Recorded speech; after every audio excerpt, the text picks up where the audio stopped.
Bienvenue à tous et à toutes. Nous sommes dans la suite de notre tuto sur le traitement de formulaires en PHP. Rappelons que dans le tuto précédent, nous avons vu comment afficher l'erreur si par exemple le formulaire est envoyé avec des champs vides ou uniquement avec des espaces. Par exemple, si je mets des espaces ici, je mets un mot de passe et j'envoie, on doit afficher dans la page traitement cette erreur. Ou encore si vous mettez bien évidemment l'identifiant et ici vous mettez juste des espaces au niveau du mot de passe vous envoyez, on a bel et bien l'erreur. Donc l'objectif ici c'est d'envoyer le formulaire avec des champs vraiment remplis qui ne doivent pas avoir uniquement des espaces. Et ici, si je mets bien évidemment l'identifiant et je mets un mot de passe correct, il n'a pas uniquement des espaces et j'envoie, et là on n'affiche pas d'erreur. Tel était l'objectif de du tuto précédent, autant pour moi. Et voici la page du formulaire qui est ici. Ici, voici notre page du formulaire, c'est le script qui affiche le formulaire ici. Voici le style CSS, vous l'aurez bien évidemment dans la description. Et ici, nous avons action, le lien où on va traiter notre formulaire, c'est dans la page traitement.php, donc c'est ici. Et ici, nous avons nos champs, identifiant et mot de passe. Et lorsque le formulaire est envoyé dans la page traitement.php, donc ici nous allons vérifier si les champs ne sont pas vides. Et voilà, pour un rappel, nous avons utilisé i7 qui permet de vérifier si la variable id existe bel et bien. Et ici vous avez id dans name, vous avez id, et ici dans name nous avons password pour le mot de passe. Donc nous allons vérifier ici si la variable id existe et n'est pas vide, c'est-à-dire le champ identifiant ne doit pas être vide. Raison pour laquelle nous avons utilisé empty trim post id, c'est-à-dire l'id ne doit pas être vide, ou encore nous ne devons pas avoir uniquement des espaces dans le champ id. Et nous avons fait la même chose dans le champ mot de passe. Ensuite, si nous récupérons bien nos variables, c'est-à-dire les champs ont bien été remplis, nous allons les stocker ici dans user id et user password, donc nous n'affichons rien. Et dans le cas contraire, nous allons afficher notre message d'erreur, c'est-à-dire erreur ici que nous avons eu ici dans l'exécution quand nous avons envoyé l'identifiant par exemple vide. Donc c'est l'erreur que vous voyez ici qui a été affiché. Ça, c'était l'objectif du tuto précédent. Pour la suite donc de ce tuto, nous allons optimiser les erreurs, c'est-à-dire au lieu d'aller afficher l'erreur dans une autre page entièrement vide juste avec le message d'erreur, nous allons afficher l'erreur sur cette même page où se trouve le formulaire. Donc par exemple, nous allons afficher l'erreur juste au-dessus de l'identifiant ici d'abord. Et comment faire ça?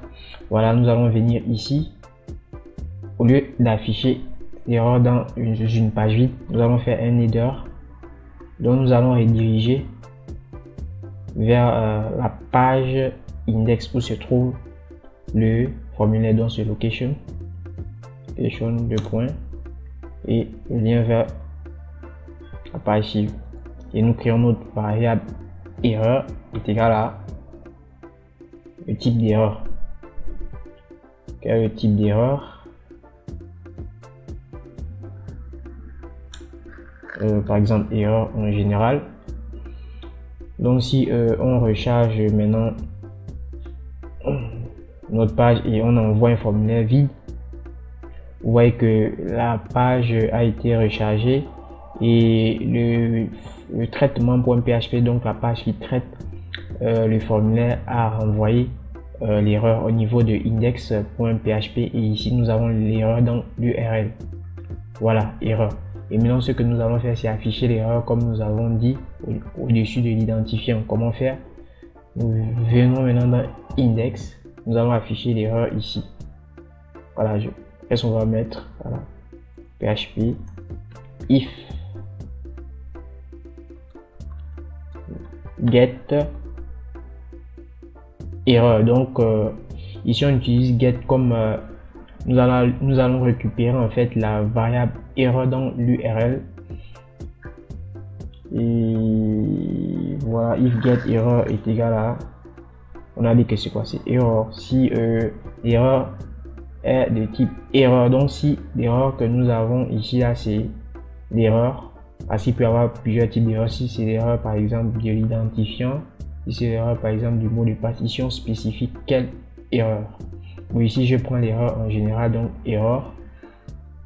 Donc si on a ça, voilà, on va juste faire un écho, voilà, erreur. On va juste faire un écho erreur et je viens fermer ça ici. Et maintenant si j'actualise maintenant cette page, vous allez voir l'erreur qui s'affiche bien évidemment ici au-dessus de l'identifiant. On peut encore optimiser cela si par exemple on veut que l'erreur s'affiche juste à côté de l'identifiant. Donc ici, le mot de passe aussi, on a l'erreur. On peut optimiser ça en copiant cela. Alors on copie et on met ça juste à côté de l'identifiant, et ici mot de passe on met aussi l'erreur. Si je recharge maintenant la page, vous voyez qu'on a l'erreur qui apparaît à côté de l'identifiant et le mot de passe. Et maintenant ce qu'on doit faire, c'est bon, premièrement je vais essayer de changer la couleur de l'erreur parce que on doit faire une différence entre notre texte identifiant mot de passe et l'erreur. Donc je vais changer un peu le style de l'erreur. Voilà, je vais changer le style de l'erreur. Donc je viens ici, voilà, je peux sélectionner le tout pour faire une modification en même temps. Donc je fais comme ça, je vais ajouter une balise HTML appelée span. À l'intérieur je vais mettre un style, voilà, je vais mettre par exemple une couleur noire, black, pour faire juste la différence. Voilà, le black, et je vais fermer cette balise HTML. Et maintenant si j'actualise la page, voilà, vous voyez que l'erreur s'affiche maintenant en noir. Maintenant que les erreurs s'affichent bien, nous avons l'erreur dans chaque champ, nous avons l'erreur. Ce qu'on doit maintenant faire, c'est de mettre l'erreur spécifique au champ. Par exemple, ici on a l'identifiant, donc on doit avoir erreur identifiant. Mot de passe, on doit avoir erreur mot de passe. Donc on doit maintenant optimiser notre code pour avoir ces erreurs là. Comment faire? Nous venons maintenant ici dans traitement. Bon, avant d'aller dans traitement, dans index, déjà on va spécifier même déjà l'erreur qu'on veut. Par exemple, dans identifiant get error, ça on doit avoir une erreur par exemple ID, et dans mot de passe on doit avoir une erreur de type password, donc mot de passe. Et donc dans traitement .php, ce qu'on va faire, c'est d'optimiser ce code. Et voilà, qu'est-ce qu'on va faire? On vient ici, les gens vont enlever là, copier le code, copie, voilà.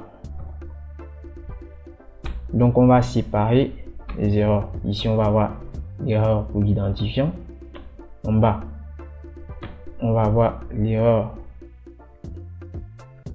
pour le mot de passe. Alors on va vérifier, voilà, on n'oublie pas le if, voilà,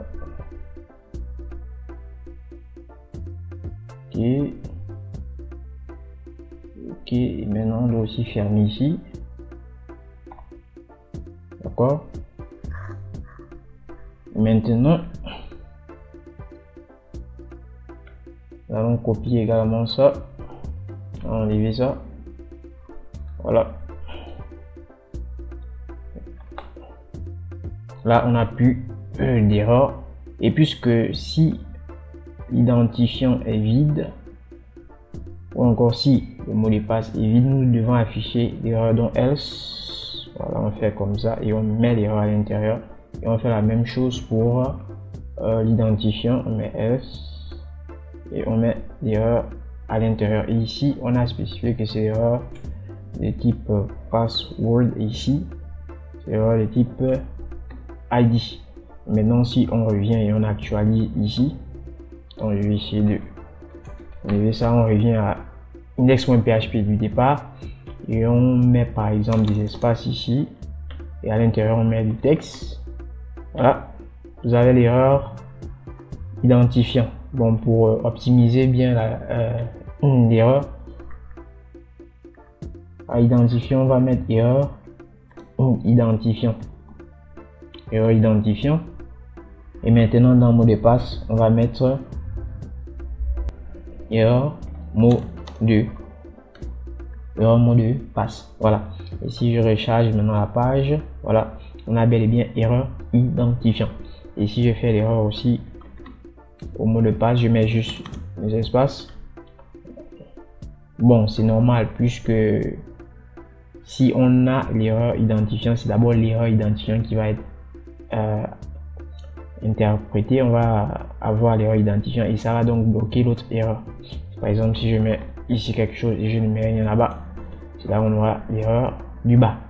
Et maintenant, si je veux que les deux erreurs s'affichent, si on a par exemple l'erreur identifiant et l'erreur mot de passe, je dois encore optimiser le code, c'est-à-dire faire la gestion des deux si les deux sont vides. Et maintenant, comment faire? Nous allons venir ici dans traitement, nous allons optimiser encore le code, c'est-à-dire faire la gestion pour les deux si les deux sont vides, ou encore si l'un ou l'autre est vide, nous allons afficher également ça.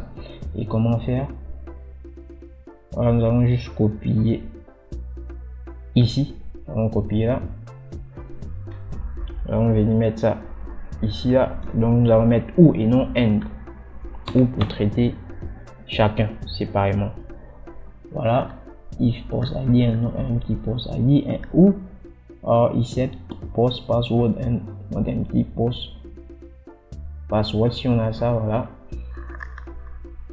on va maintenant venir on va venir ici, on va mettre un else, voilà, fait comme ça. Bon, on ne doit pas oublier de récupérer ceci. Attendez, non, il y a quelque chose qui ne va pas. Voilà, ah ouais, parce que puisque j'ai ajouté cela, je dois respecter également ça, ça doit partir en bas, donc je fais comme ça.